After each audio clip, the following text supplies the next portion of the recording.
Yo les potes, c'est Spanox, j'espère que vous allez bien. On se retrouve aujourd'hui pour une nouvelle vidéo, concernant le racisme dans le foot. Et oui, en effet, le fameux coup de pied de Patrice Evra avec l'OM aurait été donné suite à des propos racistes envers le latéral gauche français. Après, à ce niveau-là, plusieurs avis divergent.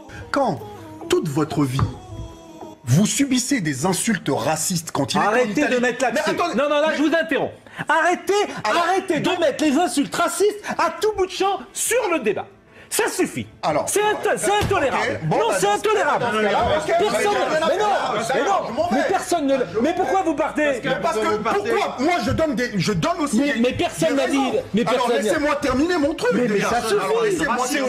Mais personne n'a dit que je vous dis. Mais ça va. Ça va de tout ramener aux insultes racistes. Toute votre vie, mais vous avez ça va de tout ramener à ça. Et que vous vous retrouvez dans un stade où vous vous faites insulter en permanence, il y a un moment où il y en a ras-le-bol. Mais vous justifiez. Vous pouvez vous énerver autant que vous voulez. Ça c'est incroyable. Mais c'est obsessionnel chez vous. Vous êtes insupportable. Vous êtes insupportable. Mais c'est obsessionnel de tout ramener au racisme. Là, c'est pas un cas de racisme. Je suis en train de développer quelque chose. Mais franchement, vous pouvez me laisser terminer ou pas? Oui. Ah bon, ok, merci. Mais aujourd'hui, je vais vous présenter 10 joueurs qui ont été victimes de racisme dans le foot. C'est parti. On commence tout d'abord avec Dani Alves. C'était en 2014 que l'ex-défenseur brésilien du FC Barcelone s'était vu jeter une banane au moment de tirer un corner sur la pelouse de Villarreal en championnat d'Espagne. Mais le Brésilien avait réagi avec humour en décidant de croquer dans le fruit. Il avait ensuite repris le jeu normalement. Je vous laisse ses impressions. On doit prendre les choses comme elles sont. On ne parviendra pas à changer ça. Ça fait 11 ans que je suis en Espagne et c'est tout le temps la même chose. Il faut prendre la situation en riant et se moquer de ces attardés qui font ça.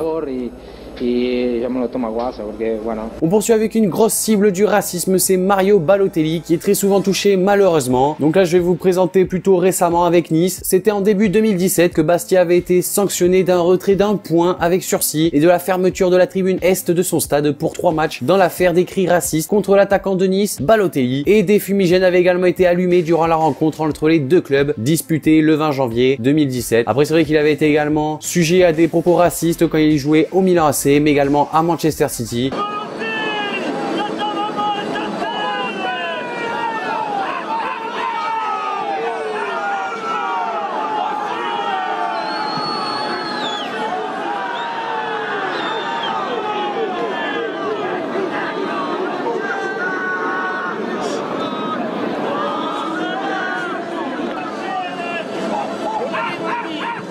On poursuit ensuite avec Kevin Prince Boateng, c'était en 2013, lorsqu'il avait été excédé par les cris racistes des supporters de la petite équipe de Pro Patria en 4e division italienne, que Boateng avait quitté le terrain, provoquant l'interruption du match amical qui opposait du coup cette petite équipe italienne contre le Milan AC, et il s'était emparé du ballon donc à la 26e minute et l'avait lancé en direction des tribunes avant d'enlever son maillot et de quitter le terrain. On enchaîne avec Kamel Chafni, ça remonte maintenant au 17 décembre 2011, après son exclusion pour avoir poussé l'arbitre Tony Chaperon lors de la 18e journée de Ligue 1, et l'Auxerrois Chafni avait accusé l'arbitre assistant Johan Perriot de lui avoir répondu dégage l'arabe lorsqu'il lui avait demandé des explications sur un fait de jeu. Je vous laisse en juger. C'est quelque chose avec l'assistant de monsieur Chaperon. C'est sûr et certain, il veut aller le voir. Qu'est-ce qui s'est passé, Kamel? Qu'est-ce qui s'est passé, Kamel? Insulte raciste, il n'y a pas de problème, on continue le foot. Allez, insulte raciste, moi je vais rester sur le terrain. Sans déconner, moi il me dit dégage l'arabe. Pas de problème, on va régler ça, mais en dehors du foot. Pas, ça va pas être dans le foot, on va régler ça.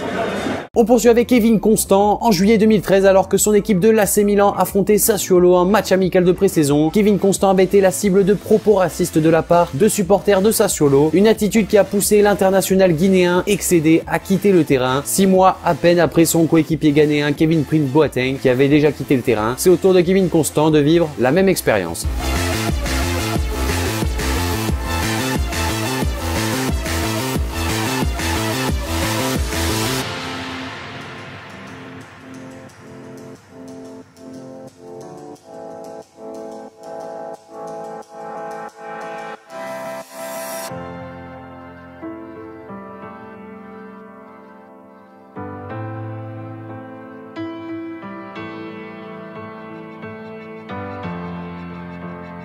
On passe ensuite avec Emmanuel Eboué. C'était en 2011 lors de la rencontre entre son club de Galatasaray et le Beşiktaş que Eboué avait été victime d'un lancer de projectiles alors qu'il s'apprêtait à faire une touche. L'Ivoirien avait reçu également des bouteilles d'eau, des briquets, mais aussi des fourchettes. L'ancien gunner a bien entendu réclamé une intervention de l'arbitre, sans succès cependant.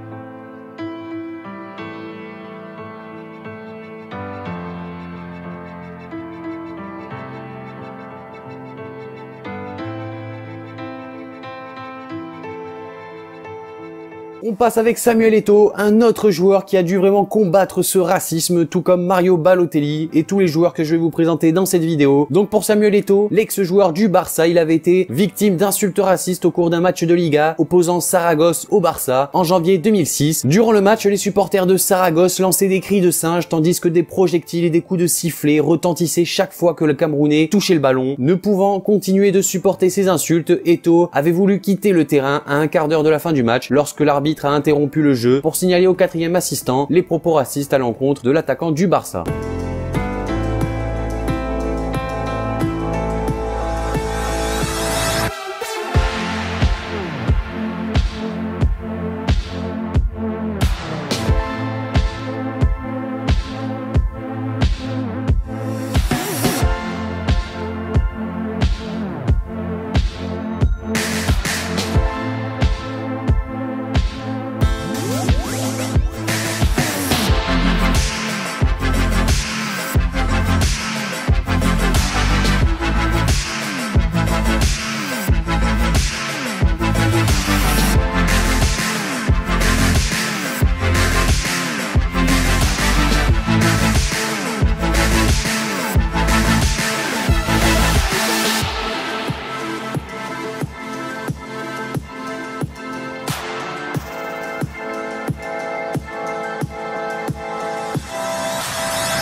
On enchaîne avec Abdeslam Ouadou. C'était en 2008, dans un match de Ligue 1 Valenciennes-Metz, que des supporters avaient lancé des insultes comme sale négro, additionné également à des cris de singe qui auront fait craquer le capitaine valenciennois. À la mi-temps, l'international marocain était monté dans les tribunes pour trouver l'auteur des injures et s'expliquer avec lui. Au final, l'arbitre, qui l'avait alerté plusieurs fois concernant les insultes, lui colle un carton jaune pour comportement antisportif, de quoi renforcer sa colère et son sentiment d'injustice. Sale singe, sale négro, c'est quoi ça? Venez nous voir, venez 2 secondes, calmez-vous, venez voir, venez au bureau. Venez. Sale négro, sale singe, tout ça. En plus, vous me mettez un carton pour rien. Allez, c'est le sport qui compte. Ouais, mais le sport, ça c'est du sport. Ils ont rien à faire dans les stades, ces gens-là. L'avant-dernier joueur de cette vidéo, c'est Paul-Georges Ntep. En 2014, lors du match entre Rennes et Bastia en Ligue 1, l'attaquant breton Ntep avait refusé plusieurs fois de tirer un corner en raison de crachats et d'insultes racistes de la part des supporters locaux dans la tribune proche de l'angle du terrain. La rencontre avait été temporairement arrêtée et Ntep avait été obligé de laisser un coéquipier tirer le corner à sa place.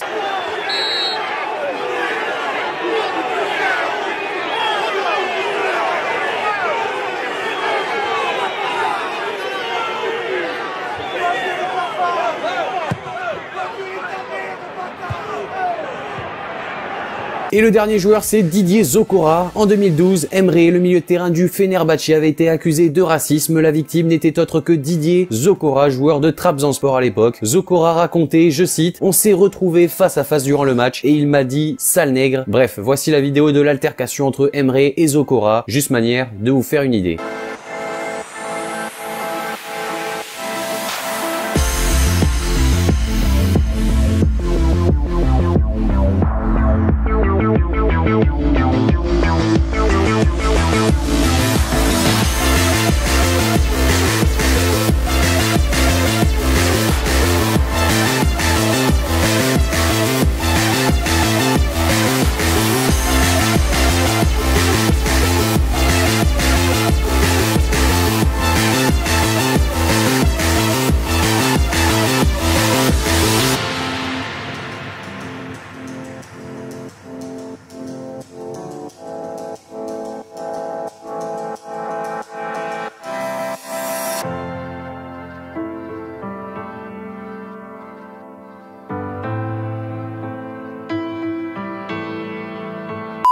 Donc voilà les amis, cette vidéo sur le racisme dans le foot est maintenant terminée. Je voulais vraiment montrer que le racisme atteint vraiment énormément les joueurs qui en sont touchés. Bref les potes, si vous avez kiffé cette vidéo, ce concept, lâchez le like, partagez la vidéo à vos potes, abonnez-vous si c'est pas déjà fait. Moi je vous dis à la prochaine pour une nouvelle vidéo, c'était Spanox. Allez, salut tout le monde. Dizemos não ao racismo. Nein zum Rassismus. Na ao racismo. Non au racisme. Na tegen racisme. Nee tegen racisme.